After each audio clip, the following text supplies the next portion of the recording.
সদ্যজাত নবজাতক থেকে ৫-৬ মাস বয়স পর্যন্ত বাচ্চারা দিনে সর্বোচ্চ কতবার ইউরিন এবং স্টুল করতে পারে? নমস্কার, আমি ডাক্তার প্রাঞ্জলি গুহ ঠাকুরতা, শিশু এবং নবজাতক বিশেষজ্ঞ।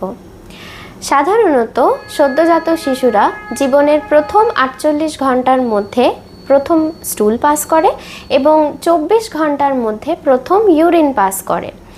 এই দুটোর মধ্যে যদি কোনোটারও টাইম বেশি লাগে সেটা কিন্তু অবশ্যই সতর্ক হওয়ার মতো কন্ডিশন। জীবনের প্রথম যে পায়খানা বাচ্চা পাস করে তাকে মেকোনিয়াম বলা হয়, যেটা সাধারণত দেখতে কালচে এবং খুব চটচটে বা স্টিকি হয়।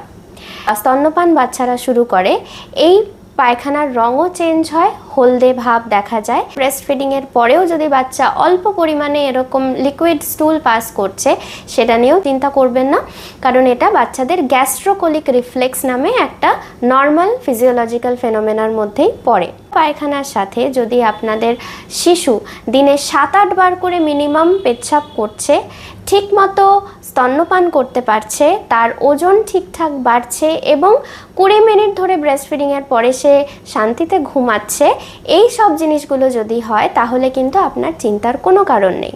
কিন্তু যদি দেখছেন যে অতিরিক্ত পায়খানা হয়েই যাচ্ছে এবং বাচ্চা নেতিয়ে পড়ছে বা ঠিকমতো টেনে খেতে পারছে না, তার গায়ের টেম্পারেচার চেঞ্জ হচ্ছে, অর্থাৎ অতিরিক্ত গরম বা অতিরিক্ত ঠান্ডা হয়ে যাচ্ছে, বারবার বমি হচ্ছে, সেক্ষেত্রে কিন্তু অবশ্যই আপনাকে সতর্ক হতে হবে এবং শিশু চিকিৎসকের পরামর্শ নিতে হবে। ধন্যবাদ।